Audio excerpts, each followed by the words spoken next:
Alright, ladies and gentlemen, first off, welcome to a brand new calendar year for video game reviews here. Hopefully you enjoyed the little holiday break we have here from the show. So, we are going to, let's see, on our previous episode we had discussed the last of the Spider-Man games that I had to cover. So now we are going to move back into the world of Nintendo for this episode, in which I am going to discuss Pokemon Scarlet and Violet. And as you can see here, I've got the box for Pokemon Scarlet in front of me. Mainly because, well, they're both technically the same game, but with some differences. First off, just like with any Pokemon game, they both have version exclusive Pokemon. So obviously that means whatever Pokemon you can get in one game, you can't get in another, etc. And of course there are different box art legendaries on this. So for example, here on the box for Pokemon Scarlet, we have Koraidon. And on the box for Pokemon Violet, you have Miraidon. And so Pokemon Scarlet and Violet are the first. It's the first game in the Pokemon series that is completely open world.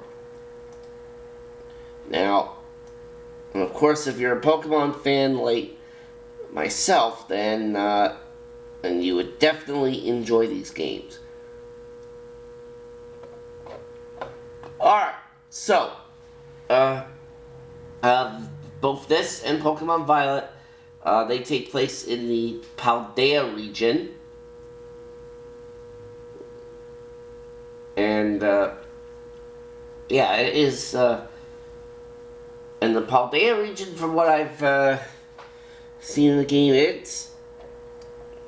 there's some pretty good space in that region there. The only downside of these games is that they kind of run horribly. But then again, that's because these are late Switch 1 games. These came out in late 2022. So I'd say fairly late in the Switch life cycle. And the fun fact with this is they were supposed to be a major patch to improve the performance of this game. At least that's what Game Freak said they were going to do. But guess what? That never happened. So you really shouldn't say one thing and then end up not doing it. That's kind of lying to your customers, honestly. But anyway. Yeah.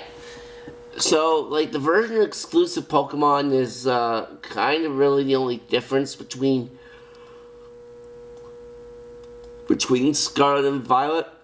What's the same, though, is the gym leaders in this game. Both versions, of course, have the exact same gym leaders, and so you have to get 8 badges like you normally do in any Pokemon game, so that you can challenge the Elite Four.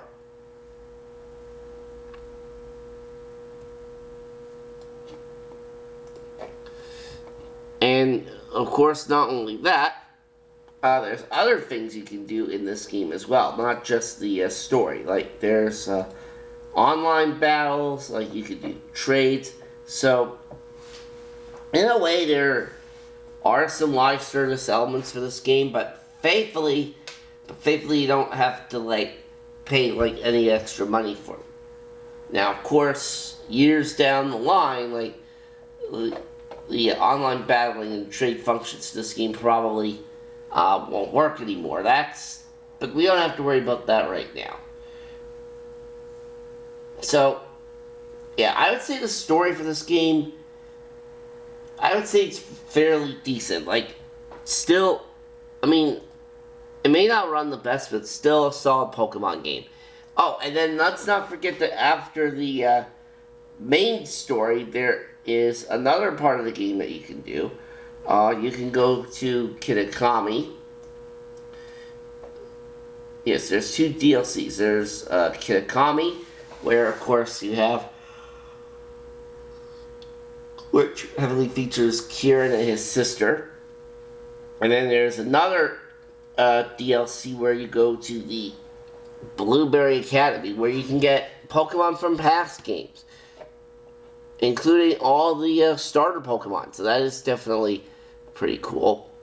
And not only that, the Blueberry Academy DLC, it has its own little Elite Four.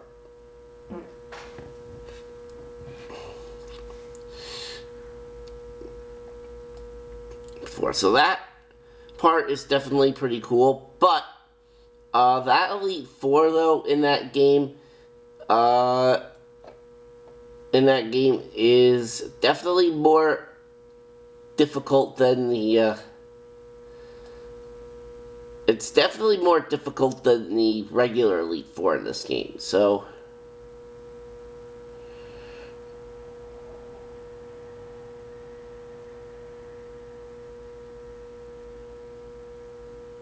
that is definitely pretty cool. And yeah. And of course, let's not forget the big element of this game, which is the shiny Pokemon.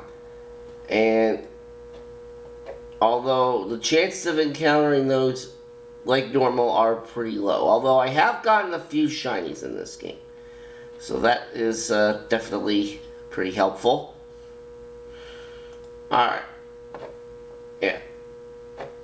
Now, of course, for those who don't know what shinies are, they of course are Pokemon that have like different coloring and all that, as well as some different features.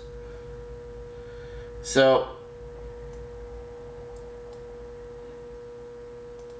yeah, if you try to get a shot, if you get a shiny, then obviously you have to consider yourself extremely lucky. Like, because there are people who probably play Pokemon games like for years and don't get a single shiny. And that pretty much describes me. Most of the Pokemon games I've played, not a single shiny. But, I mean, I know there's like people on YouTube that devote themselves to shiny hunt, but I probably would not have the time or the patience to do that. But if I can get like a random shiny like once in a while, then it is what it is. But yeah. Alright. So, as for my grade for this game, performance issues aside, this is still this is still a solid Pokemon game. And I think, but the fact that there are performance issues, which were never fixed even though they were supposed to be, does unfortunately lower the grade down of this a little bit. So I'm going to give it a 7.9 out of 10. So again, still like not a game that'll like blow your mind or whatever, but still a solid title nonetheless, and one I think that you would that you folks would definitely enjoy, because especially if you're a Pokemon fan like I am. Alrighty, so on that note, I do believe that is going to conclude this edition of Video Game Reviews. And I will have another great game lined up for you next time around. And I will see you then.